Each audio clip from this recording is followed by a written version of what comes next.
¿Qué tal? Buenas tardes con todos, con todas. Estamos por empezar una nueva sesión síncrona del curso Miguel Grau. Vamos a seguir la misma dinámica de la semana pasada. Muchas gracias por su atención, por su participación bastante activa en la sesión de la semana pasada. Creo que fue una sesión bastante provechosa para todos y todos. En ese sentido, las recomendaciones y de alguna manera también las reglas de cómo se va a llevar la sesión van a ser las mismas. Eh, la profesora Michelle Reyes va a tener unos 45 minutos a una hora como para hacer un repaso del módulo.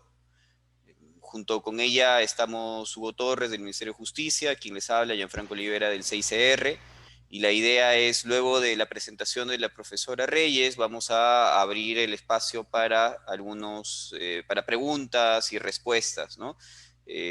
Principalmente hacia la profesora Michelle Reyes. Si Hugo Torres o mi persona podemos apoyar en alguna pregunta puntual, vamos a intervenir. Y en ese sentido la idea es poder continuar hasta las 8 de la noche. Para los que tal vez por algún motivo no estuvieron la semana pasada, toda la primera parte de la sesión está siendo grabada para que puedan volver a verla y se va a colgar en el Paideia del curso. La segunda parte, la de preguntas y respuestas, de alguna manera para que haya mayor libertad, no nos sintamos con ningún tipo de presión y haya micrófono abierto. Esa segunda parte se deja de grabar y, digamos, no va a poder, por obvias razones, ser colgada en la plataforma Paideia, ¿no? Entonces, les comento ello para que también estén al tanto.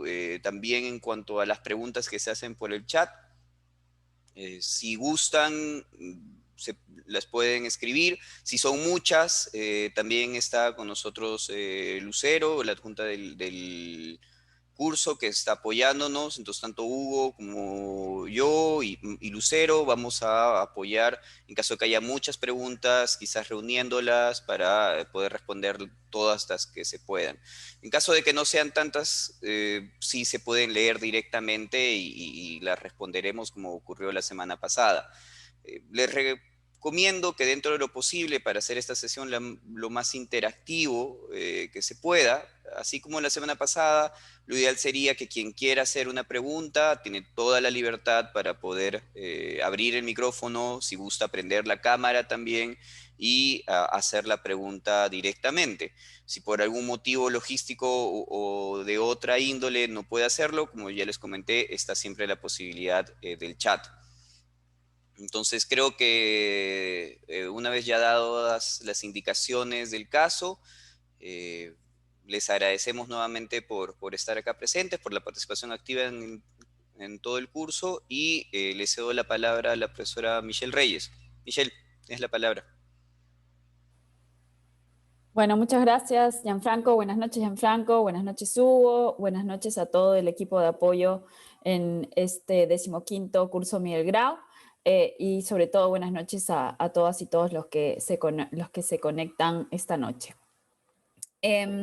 La sesión de hoy vamos a entrar a abordar dos crímenes internacionales concretos que están dentro de la competencia de la Corte Penal Internacional. Y como vamos a ver, son dos crímenes que han tenido una evolución y un desarrollo en el derecho penal internacional. Un desarrollo que ha llevado a que los distintos tribunales penales internacionales que antecedieron a la Corte Penal Internacional hayan modificado y desarrollado los elementos del tipo. Entonces, como vamos a ver, hay una diferencia significativa, por ejemplo, en cómo el Tribunal Militar Internacional de Nuremberg definió crímenes de lesa humanidad con la definición actual en el Estatuto de Roma de la Corte Penal Internacional. Este desarrollo se debe en buena medida a a un desarrollo jurisprudencial, cómo la jurisprudencia ha ido tallando, ha ido identificando ciertos patrones, por ejemplo, el desvincular la categoría de crímenes de lesa humanidad de conflicto armado, porque el derecho siempre, por supuesto, debe también responder a la realidad, y la realidad era que crímenes de lesa humanidad se cometían fuera de un contexto de conflicto armado, pero el derecho en algunas instancias, como por ejemplo en el Estatuto del Tribunal Penal Internacional para la ex Yugoslavia, seguía exigiendo ese requisito que no se conjugaba con justamente la realidad. Entonces vamos a ver cómo la jurisprudencia va moldeando esos distintos elementos, y también cómo se va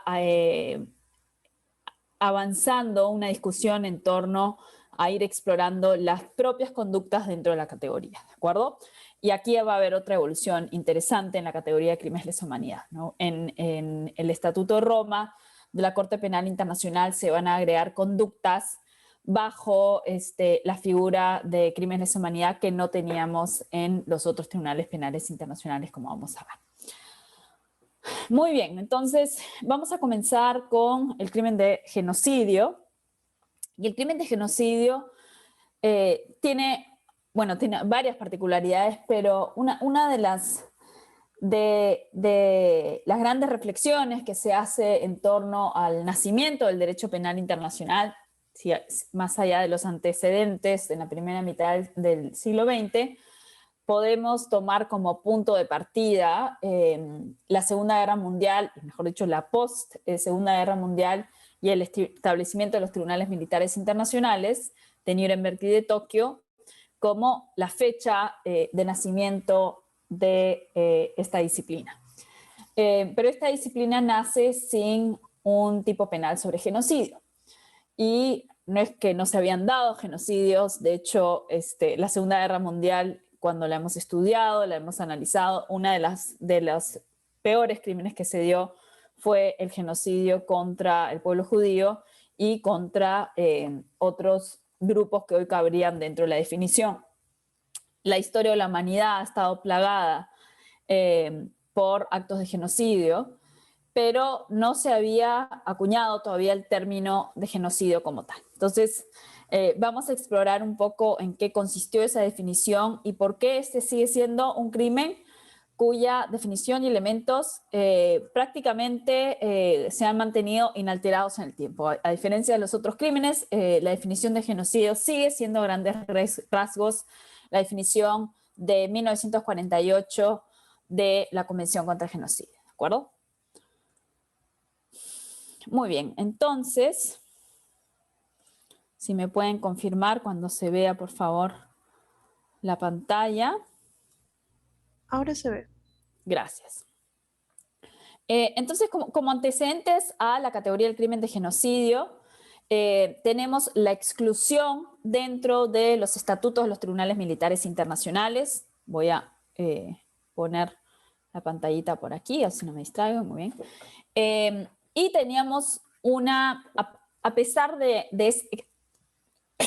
esa exclusión en los estatutos de los tribunales militares internacionales, teníamos un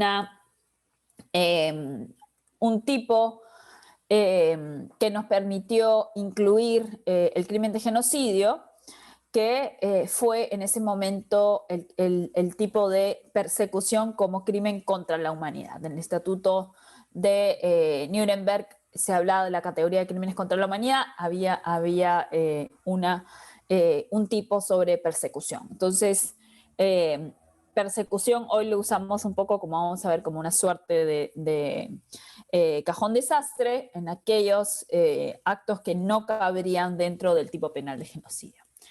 Sin embargo, después de la Segunda Guerra Mundial, Raphael Lemkin desarrolla este concepto de genocidio, y en el año 46 la Asamblea General de la recién creada Naciones Unidas adopta en su resolución 96 Romanos 1 la siguiente definición de genocidio, y establece que el genocidio es la negación del derecho a la existencia de grupos humanos enteros, como el homicidio es la negación del derecho a la vida de seres humanos individuales. Tal negación de tal derecho a la existencia conmueve la conciencia humana, causa grandes pérdidas a la humanidad en formas de contribuciones culturales y de otro tipo representado por esos grupos humanos y es contraria a la ley moral y al espíritu de los objetivos de las Naciones Unidas. Con esta definición, ya la resolución 96.1 va adelantando algunas características particulares que este crimen va a tener a diferencia de otros crímenes. Y lo primero que va a saltar aquí a la vista es la idea de que cuando hablamos de genocidio, quien está siendo perseguido no es un individuo en concreto, sino un grupo humano como tal, ¿de acuerdo? Y vamos a ver cuáles son los requisitos de ese grupo. Y esta definición entonces va a dar paso a el desarrollo, unos años después, a la Convención para la Prevención y la Sanción del Delito de Genocidio, o la Convención contra el Genocidio de 1948, que va a establecer claramente los dos elementos del tipo, el elemento material u objetivo o el elemento mental o subjetivo.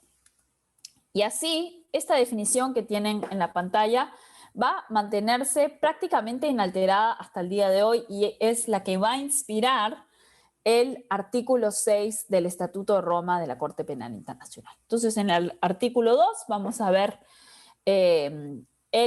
los elementos del tipo. En la presente convención se entiende por genocidio cualquiera de los actos mencionados a continuación, perpetrados con la intención de destruir total o parcialmente a un grupo nacional, étnico, racial o religioso como tal. Y aquí se van a incluir las distintas conductas dentro del elemento material. Entonces, atención a ese artículo 5 porque lo vamos a ver reflejado en el Estatuto de Roma, en esa idea de que no solo se perpetúa el genocidio a través de la matanza de miembros del grupo, sino también a través de otros actos cuya intención es destruir total o parcialmente a un grupo. ¿Qué clase de grupo? Nacional, étnico, racial o religioso. Entonces, no solo se destruye un grupo matando a sus miembros, esa fue la lógica del artículo 2. Se destruye un grupo también a través de la lesión grave a la integridad física o mental de los miembros del grupo, el sometimiento intencional del grupo a condiciones de existencia que hayan de acarrear su destrucción física total o parcial. Imagínense, por ejemplo, sitiar una localidad de miembros de un grupo como tal. Esto es algo que, por ejemplo, el día de hoy, en lo que está sucediendo en Siria, uno de los, en la terrible situación en Siria, uno de los aspectos que se está analizando es si la práctica de sitiar que se dio, por ejemplo, por ISIS contra el grupo étnico yazidi, donde se dieron prácticas de sitiar ciertas localidades y eso podría ser calificado como genocidio. Después, medidas destinadas a impedir los nacimientos en el seno del grupo y traslado por fuerza de niños del grupo a otro grupo. El inciso D, como vamos a ver también, ha sido interpretado por la jurisprudencia en modo amplio para entenderlo no solo impedir los nacimientos en el seno del grupo, sino cambiar la configuración en los nacimientos en el seno del grupo. Entonces, no solo prácticas como abortos forzados o esterilizaciones forzadas a un grupo protegido dentro de la definición, sino también hacer una configuración, reconfigurar la composición étnica, nacional, racial o religiosa de ese grupo. Y esto lo veíamos en la jurisprudencia del Tribunal Penal Internacional para la ex Yugoslavia, donde habían, por ejemplo, los famosos rape camps o campos de violación sexual, cuyo objetivo también en algunos de estos campamentos eran los embarazos forzados para cambiar la configuración étnica y, por supuesto, entre comillas, mejorar la raza con el objetivo de cambiar esa composición del grupo.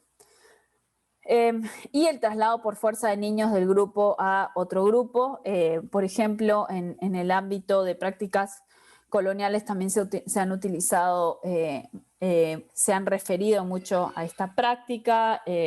La Comisión de la Verdad en Canadá se ha referido también a este inciso al momento de analizar, por ejemplo, la práctica que se tenía de separar a niños de poblaciones nativas de Canadá y llevarlos a escuelas o a internados dentro de las ciudades coloniales durante la colonia, y cómo eso, la colonia y los primeros años de la República, y cómo eso podría configurar como un crimen de genocidio.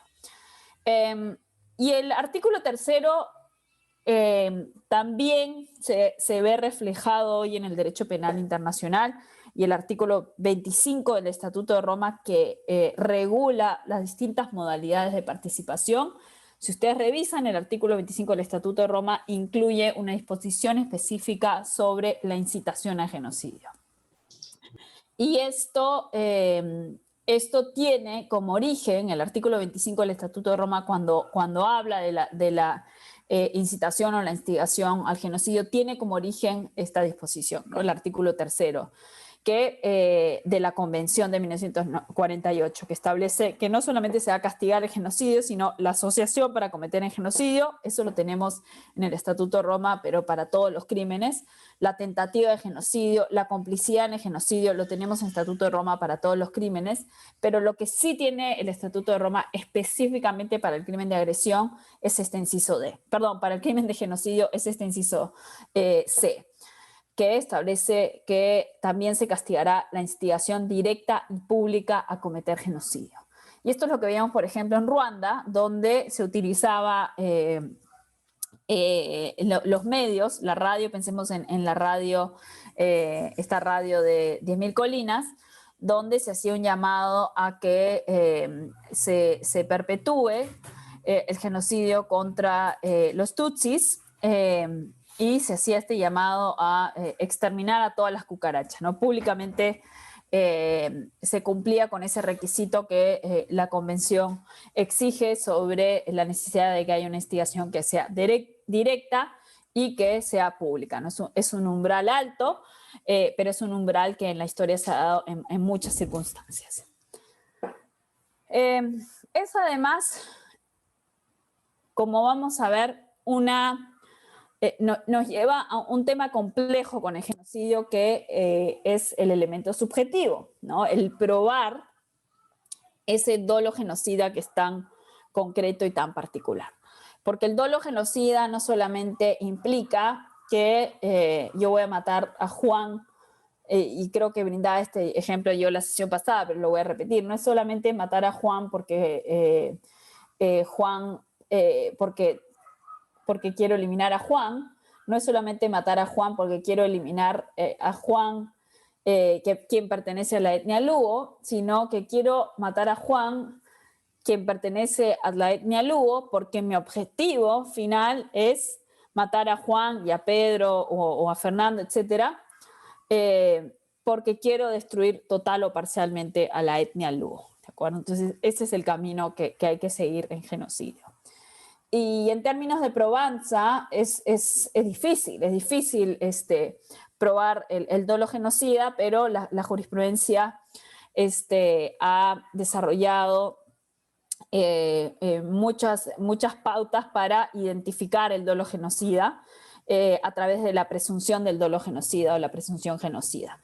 Esto se trabajó mucho, por ejemplo, por parte de los tribunales en Guatemala durante el juicio contra Efraín Ríos Montt, donde básicamente la premisa era, bueno, va a ser muy difícil encontrar, por ejemplo, una prueba documentaria que diga se ordene cometer genocidio, ¿no? Pero una lectura desagregada de los mismos permitirá ir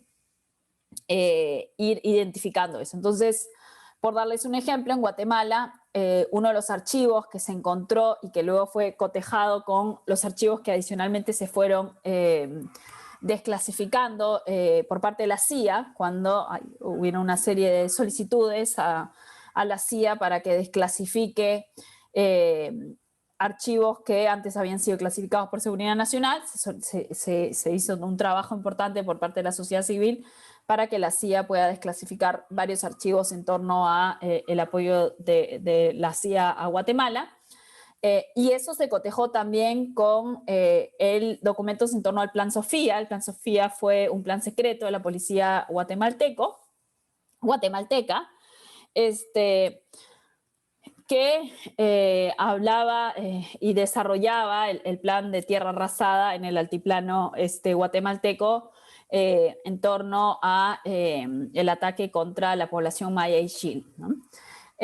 Y en el juicio contra Efraín Ríos Montt en Guatemala, Efraín Ríos Montt fue dictador guatemalteco, únicamente fue jefe de Estado por 3 años, pero fueron los 3 años más sangrientos del conflicto armado guatemalteco, entre el 80 y el 82.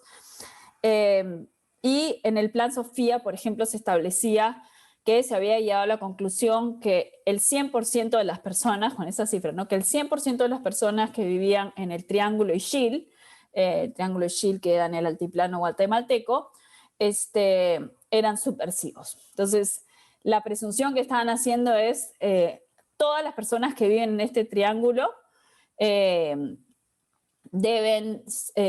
tenemos que aplicar la política de tierra arrasada, porque todas las personas que viven en este triángulo pertenecen a la guerrilla y por lo tanto son objetivos militares legítimos, ¿no? Sin hacer además ninguna distinción en el ámbito del DIH, etcétera. Pero junto con eso y junto con varios de los documentos que iba saliendo, poniéndolos como un rompecabezas, se empezó a identificar justamente ese requisito para poder llevar una acusación de genocidio, que es el del dolo genocida. Entonces, la prevención y la sanción del delito de genocidio tuvo muchísimas fortalezas y pongo debilidades en el sentido de que la reflexión de ese momento hacía hincapié en el hecho de que no había un Tribunal Penal Internacional para poder velar por la aplicación del crimen de genocidio y por su imputación hacia una persona física, porque la Convención para la Prevención y la Sanción del Delito de Genocidio es una convención dirigida hacia estados cuya violación de una de sus disposiciones se somete a la Corte Internacional de Justicia, pero no había un órgano internacional que pueda determinar la responsabilidad de una persona por el crimen de genocidio, y eso finalmente se logró con los tribunales ad hoc en la década de los 90 y el Estatuto de Roma eventualmente también. Entonces, si pensamos en los elementos de la definición del crimen de genocidio, tenemos la despersonificación de la víctima. Los ataques, de nuevo, son en torno a su pertenencia a un grupo. Como el ejemplo que acaba de dar, por ejemplo, pertenencia a la población maya y xil, pertenencia a la etnia de los Gema en Ituri, en la República Democrática del Congo, por ejemplo, o la etnia de los Fur en Darfur, en Sudán, etc., ¿no? Entonces, hay un fuerte carácter colectivo en esta definición, y tenemos, como todo crimen, el elemento subjetivo y el elemento material. El elemento material en genocidio es que se busca la destrucción total o parcial de estos grupos particulares, o sea, no tiene que ser una destrucción total. Si es una destrucción parcial, también va a estar tipificada, y como ya lo vimos, incluso la tentativa también va a estar tipificada. ¿Qué grupos? Lo que señala la definición: nacional, étnico, racial o religioso. Entonces, la pregunta es, ¿por qué estos grupos y por qué no hablar de un universo más amplio dentro de la definición? ¿Por qué no grupos sociales? ¿O por qué no grupos políticos, por ejemplo? ¿Por qué no grupos culturales? Para la definición internacional, que se centra nuevamente en esos 4 elementos, que tienen que ser un grupo nacional, étnico, racial o religioso, esto fue analizado con mucho detenimiento por los tribunales ad hoc nuevamente, pero en particular por el Tribunal Penal Internacional para Ruanda, por ambos en verdad. Pero el Tribunal Penal Internacional para Ruanda, si revisan la sentencia contra Jean-Paul Akayesu, hay mucho ahí que se desagrega. Y se hicieron los jueces esta pregunta, ¿no? ¿Por qué solamente esos 4 grupos y no otros grupos? Y para buscar la solución, como cualquier buen jurista, lo que hicieron los jueces fue ir a los trabajos preparatorios de la Convención contra el Genocidio. Y la clave que encontraron ahí entre aquellos documentos que tenían más de 50 años fue que los redactores de la Convención contra el Genocidio dejaron plasmados en los trabajos preparatorios esta idea de grupos estáticos versus grupos móviles. Y la Convención contra el Genocidio y el tipo penal de genocidio va a incluir dentro de los grupos protegidos a los grupos estáticos, aquel grupo del cual uno nunca puede dejar de pertenecer. Entonces, uno nunca puede dejar de pertenecer a un grupo racial, uno nunca puede dejar de pertenecer a un grupo étnico, uno nunca puede dejar de pertenecer a un grupo nacional, e incluso uno nunca puede dejar de pertenecer a un grupo religioso, porque para muchas comunidades la identidad se construye en torno a esa pertenencia religiosa. Entonces eso fue considerado por los redactores como un grupo estático. Mientras que los grupos móviles es un grupo del cual uno puede dejar de estar, ¿no? Uno puede salirse más fácilmente. La idea siendo que si te puedes salir de ese grupo, hay más posibilidades de que puedas estar más protegido. Ojo que esto es lo que plantea la definición internacional. En algunos países se han incluido otros componentes en la definición. En Colombia, por ejemplo, genocidio incluye también grupos políticos, pero eso responde más a las propias particularidades del conflicto colombiano. Recordemos la masacre contra los miembros de la UP, de la Unión Patriótica en los años 80, que en este momento además está siendo objeto de un caso muy emblemático frente a la Jurisdicción Especial para la Paz, la JEP, el caso 006, que ya se ha arrancado en la JEP tomando testimonios, por ejemplo, incluso sobrevivientes de integrantes de la UP que viven en el exterior y en Colombia, etc. Entonces, la definición de genocidio en Colombia sí incluye grupo político, pero por esta particularidad muy concreta.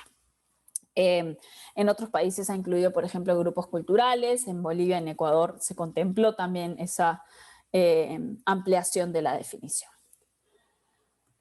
Entonces, cuando hablamos del elemento material, sí entra esa pregunta de, bueno, ¿cómo se amplían los grupos protegidos? Y finalmente, el último aspecto del elemento material es cuáles son los actos. Como vimos, no solamente la matanza, sino estos otros actos de someter al grupo a condiciones que acarreen su destrucción física, impedir los nacimientos en el seno del grupo, etc. Y tienen que tener la intención de destruir o total o parcialmente a un grupo. Y con respecto al elemento subjetivo, el elemento intencional o mens rea, esto también lo ha trabajado mucho la jurisprudencia. El caso Acayeso en particular, frente a Tribunal Penal Internacional para Ruanda, desagrega esto, señala que un elemento distintivo de genocidio frente a los otros crímenes es el dolo genocida, que es aquella intención de destrucción. Entonces, hablamos de un dolo especial, que es la intención de destruir total o parcialmente un grupo nacional, étnico, racial o religioso. El único otro crimen internacional que tiene un dolo especial es el crimen de persecución como crimen de lesa humanidad. Y pues se plantea de si este dolo especial plantearía una suerte de jerarquía de crímenes. Para el Estatuto de Roma no hay una jerarquía de crímenes. Pero quizás sí una complejidad al momento de poder demostrar fehacientemente y con evidencia ese dolo subjetivo, ¿no? Pero como mencionaba, la persecución como crimen de lesa humanidad también tiene ese dolo especial y muchas veces permite ser una suerte de cajón desastre cuando no se puede utilizar el genocidio.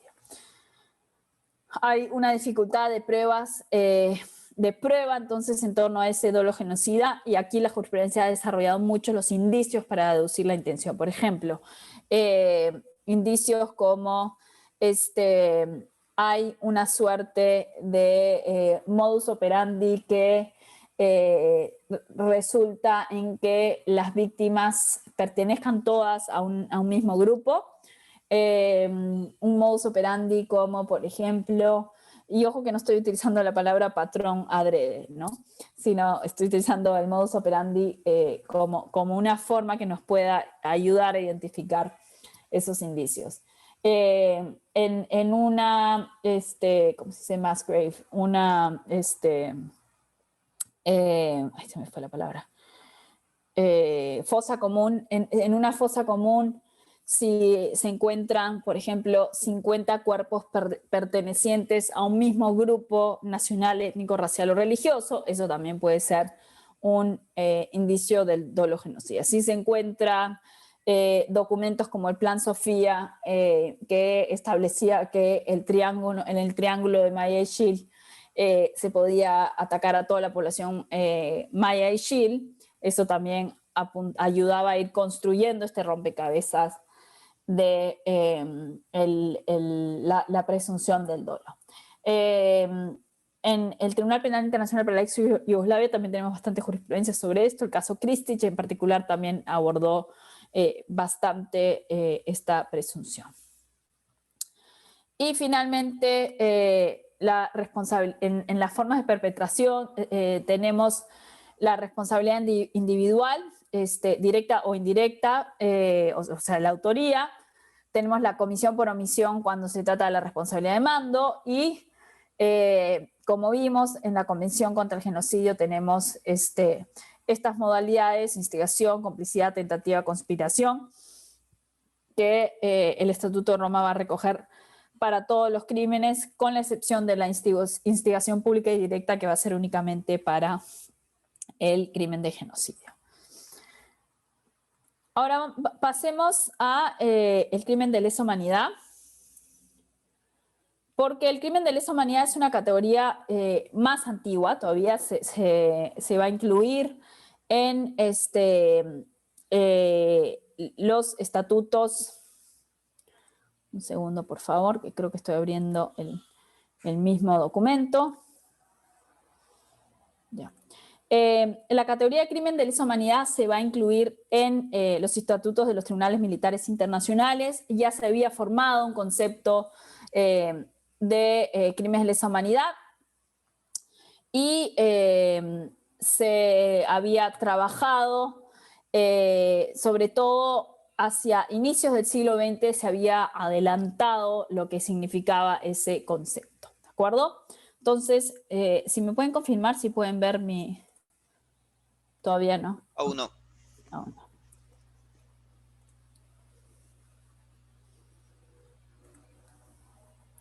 ¿Ahí pueden verlo? Ahora sí. Muy bien. Entonces, cuando hablamos de la definición de crimen de lesa humanidad, estamos hablando de una categoría que ya hacia inicio del siglo XX se comenzó a trabajar.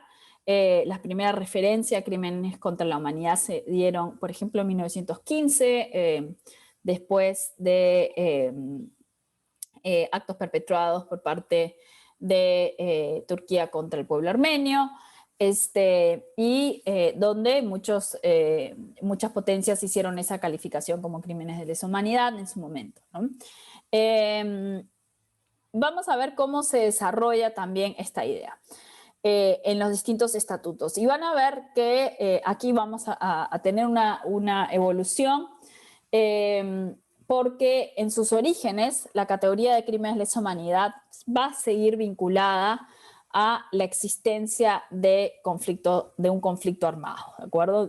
Nace con ese tronco común con el VIH, pero en el camino va a tomar su plena autonomía.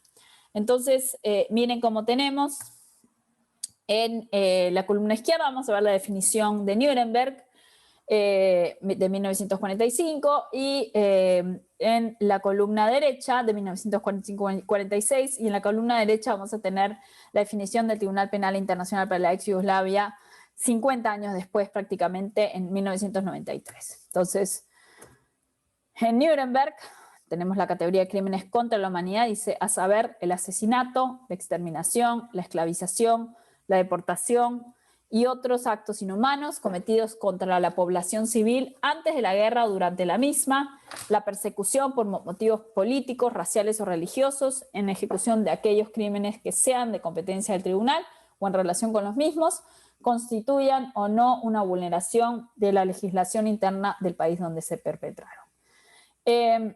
Cuando pensamos en la definición de crímenes de lesa humanidad como un ataque perpetrado contra la población civil, lo primero que se nos viene a la mente es, o por lo menos que a mí se me viene a la mente es, ¿por qué esas categorías, no? ¿Por qué hablar de ataque si no estamos en una situación de conflicto armado? ¿Por qué hablar de población civil? ¿Quién es población civil si no estamos en una situación de conflicto armado? Y la jurisprudencia ha respondido esa pregunta. Y eso se debe justamente a ese origen común, porque cuando se acuña el término de crímenes contra la humanidad se utilizaba mucho el lenguaje de DIH porque se estaba pensando con la lógica del DIH y porque ese requisito y esa relación con conflicto armado seguía estando ahí presente. Cuando la categoría logra su autonomía, su plena autonomía, al no depender de un contexto de conflicto armado, se mantienen esas categorías, pero la jurisprudencia se va a encargar de interpretarlas en una forma que tenga sentido fuera de un contexto de DIH, ¿de acuerdo? Entonces, es importante llenar de contenido esos términos que vienen ligados al DIH como ataque y población civil, llenarlos de contenido a la luz de lo que la jurisprudencia del derecho penal internacional nos ha establecido. Bueno, el segundo párrafo apunta más a la modalidad de responsabilidad, lo voy a leer muy rápido, dice aquellos que lideren, organicen, inciten a la formulación de un plan común o conspiración para la ejecución de los delitos anteriormente mencionados, así como los cómplices que participen en dicha formulación o ejecución, serán responsables de todos los actos realizados por las personas que sean ejecución de dicho plan. En el Estatuto de Roma ya no vamos a tener un párrafo de esta naturaleza junto con cada crimen, porque ya tenemos todas las modalidades juntas en el artículo 25 del Estatuto de Roma, más el artículo 28 sobre responsabilidad de mando. Pero en los primeros instrumentos de derecho penal internacional sí había como esa necesidad de, junto con cada crimen, incluir las modalidades, ¿de acuerdo? En 1993, cuando se adopta el Estatuto del Tribunal Penal para la ex Yugoslavia, se mantiene muchas definiciones, muchos elementos de la definición de 1945-46. Entonces, el Tribunal Internacional para la ex Yugoslavia tendrá competencia para enjuiciar a los presuntos responsables de los crímenes que se señalan a continuación cuando hayan sido cometidos contra la población civil, de nuevo recogiendo ese término, durante un conflicto armado interno o internacional, y ya la lista taxativa, ¿no? Taxativa con un asterisco, como vamos a ver. Asesinato, exterminio, esclavitud, o sea, si acá seguimos todavía el lenguaje muy similar a Nuremberg, ¿no? Asesinato, exterminación, esclavización, esclavitud, deportación, igual que en Nuremberg, y se van a incluir más conductas: encarcelamiento, tortura, violación, la idea de violación sexual. Claro, después la jurisprudencia del Tribunal Penal Internacional para la ex Yugoslavia para Ruanda van a incluir todo el universo posible, todo el universo que se da en el ámbito de violencia sexual, y el Estatuto de Roma va a recoger esa amplitud cuando pensamos en violencia sexual, ¿no? Pero por lo menos aquí ya se incluía violación sexual, persecución, el crimen de persecución todavía limitado, a diferencia del Estatuto de Roma que va a incluir persecución por diversas índoles, acá por motivos políticos, raciales o religiosos, y ya se introduce por lo menos esta cláusula residual de otros actos inhumanos, y es una cláusula muy importante. Muchos que consideran, por ejemplo, se podría aplicar para trata, por ejemplo, al no haber una disposición específica sobre trata. Hay mucho debate académico de qué podemos hacer con otros actos inhumanos. Se ha aplicado, por ejemplo, algunas categorías que podrían también estar en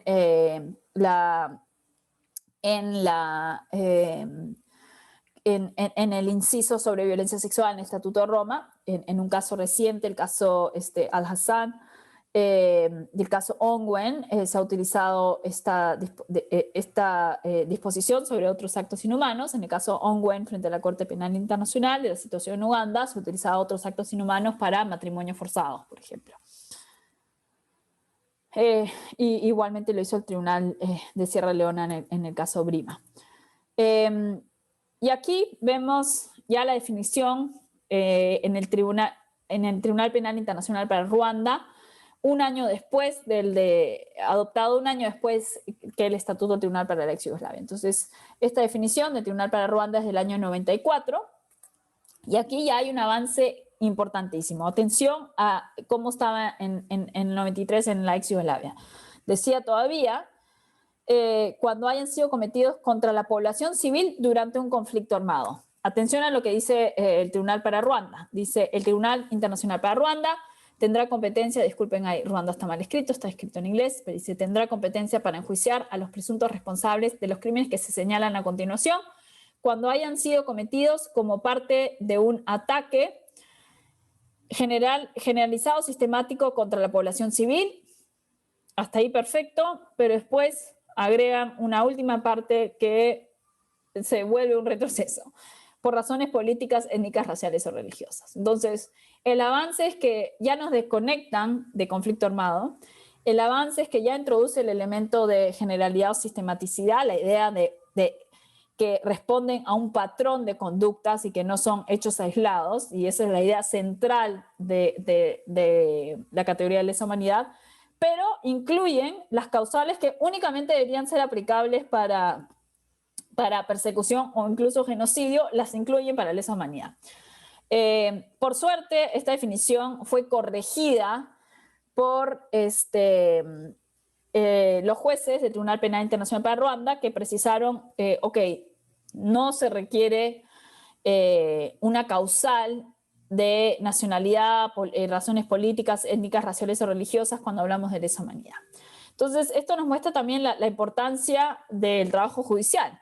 Los jueces del Tribunal Penal Internacional para la Ex Yugoslavia, en el primer caso que llega al tribunal, el caso Tadic, también corrigieron su propio estatuto. Dijeron, nuestro estatuto está mal, no se requiere un nexo con conflicto armado para hablar de lesa humanidad.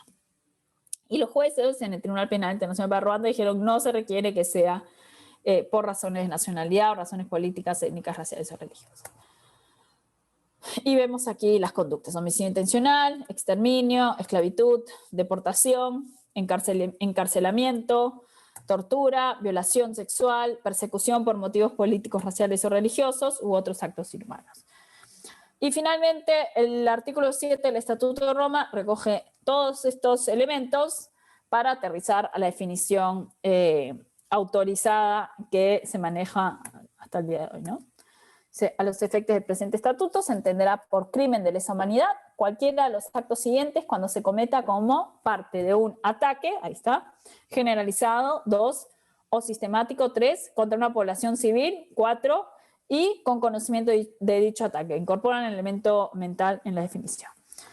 Y las conductas, bueno, no las puse ahí, pero básicamente las mismas: homicidio, exterminio, esclavitud, deportación, encarcelamiento o graves privaciones de la libertad.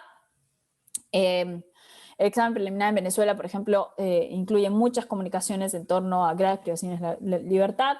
Tortura, ya no hablan de violación en el artículo 7, sino de violencia sexual, que va a incluir toda una gama de conductas como las siguientes: violación, esclavitud sexual, prostitución forzada, embarazo forzado, esterilización forzada o cualquier otra forma de violencia sexual de gravedad comparable. Amplían la gama posible.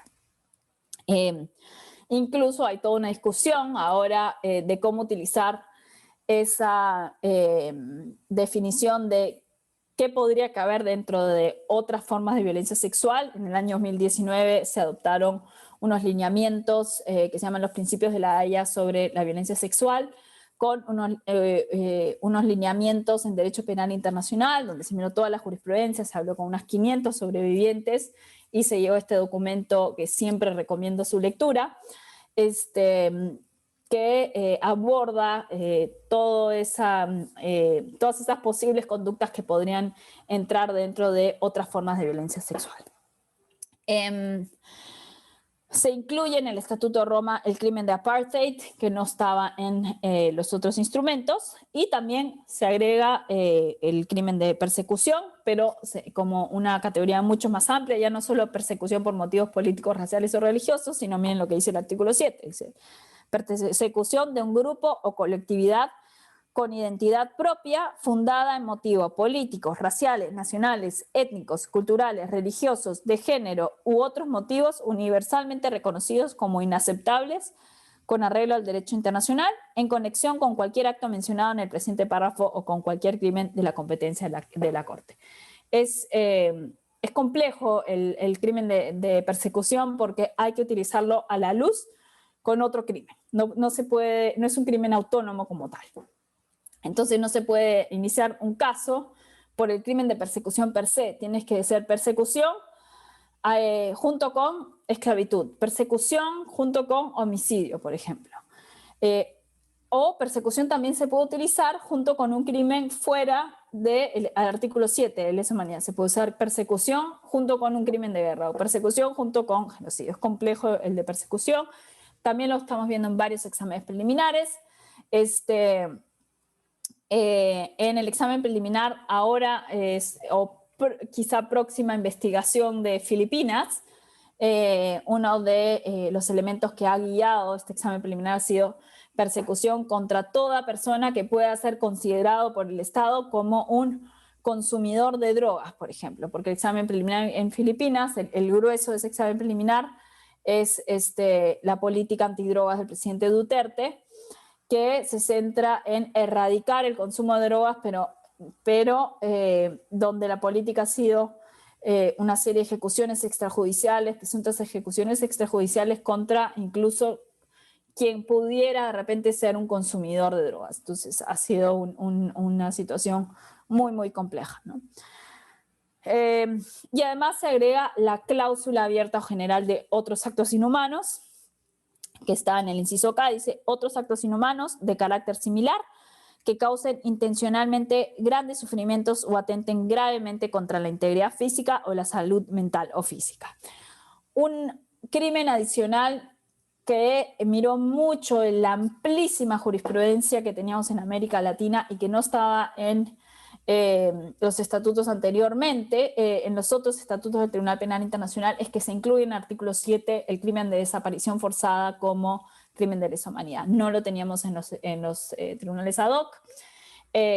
Hasta ahora no ha habido ningún caso en torno a desaparición forzada en la Corte Penal Internacional, pero en varios exámenes preliminares se ha incluido esto. La situación en México, que no es un examen preliminar per se formalmente, es lo que se conoce como un examen preliminar fase 0, donde empiezan a llegar muchas comunicaciones y la Fiscalía tendrá que determinar si abre un examen preliminar.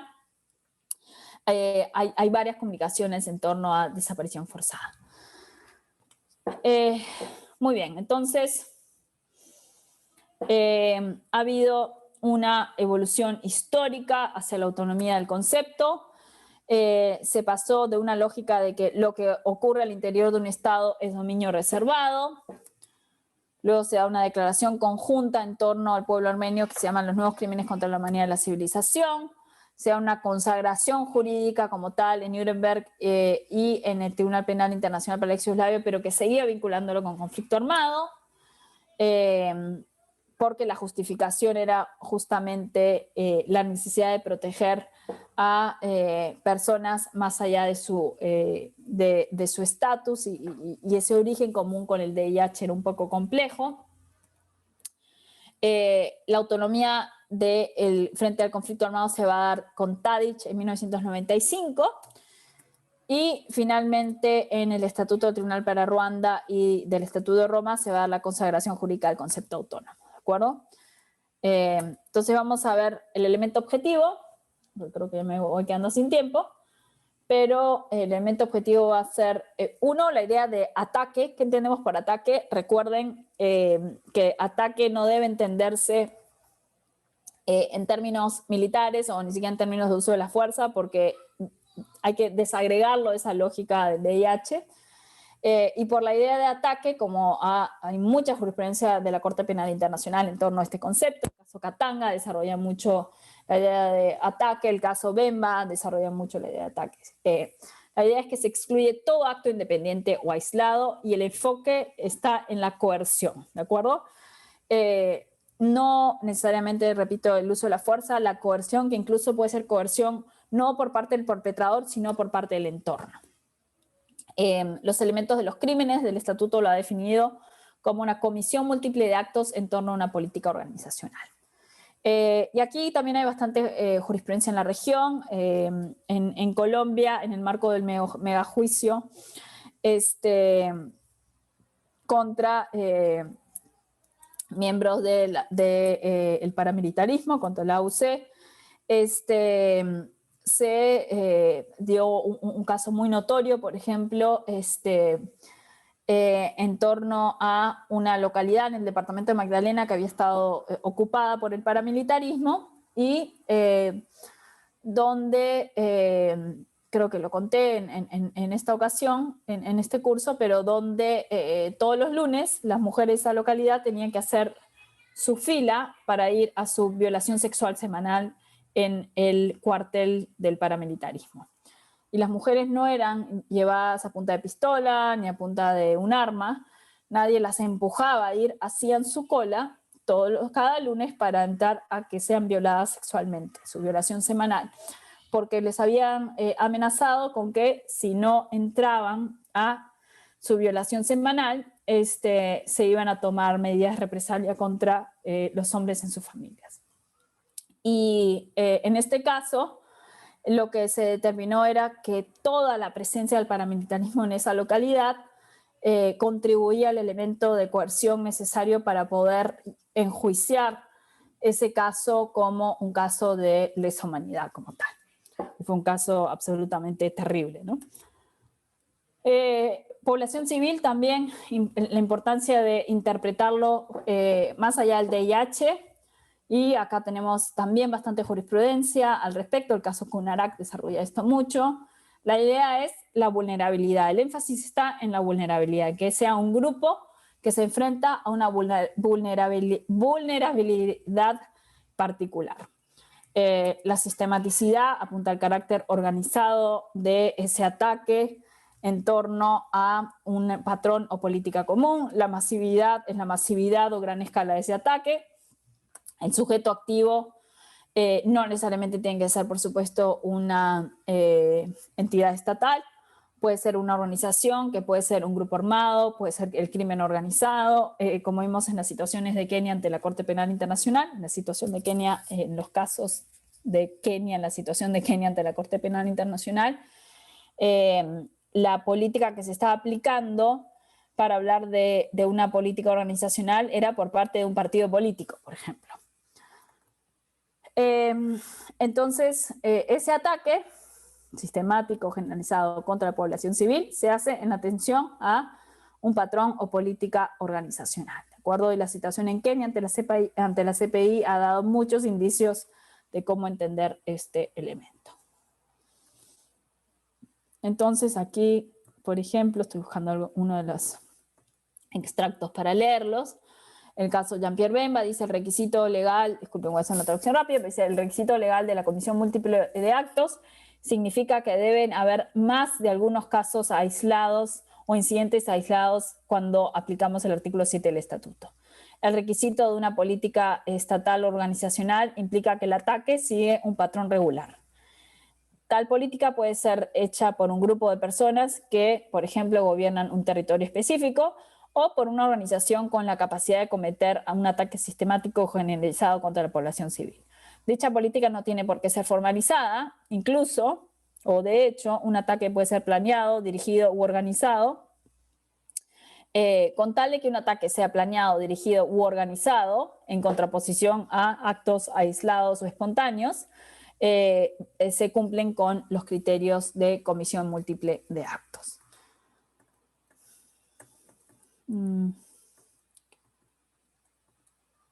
Y en el caso Katanga, por ejemplo, se apoya mucho en la jurisprudencia de los tribunales ad hoc. Se precisa que los ataques, por ataque se refiere a una campaña, una operación, una serie de acciones dirigidas contra la población civil y están relacionadas a una línea de conducta y no a un acto aislado, ¿de acuerdo? Y el elemento de población civil, como decía, se desarrolló mucho en los tribunales ad hoc, en Kupreskic y en Blaskic, por ejemplo, y el elemento de política organizacional se desarrolló mucho en Katanga.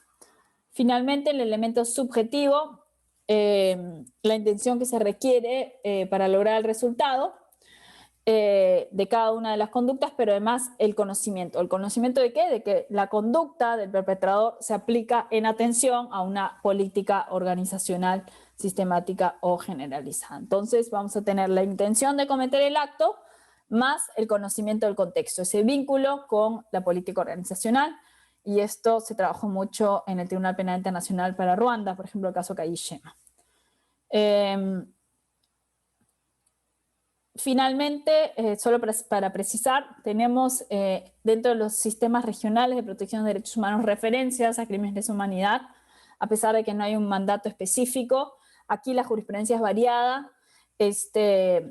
A partir del año 2005-2006 se comenzó a calificar actos de tortura, ejecuciones sumarias o desapariciones forzadas en la Corte Interamericana como lesa humanidad por el contexto, repito, no por un mandato específico, sino por el contexto. Pero, por ejemplo, el caso del Mozote o el caso del Monacit, vemos alguna de estas tendencias.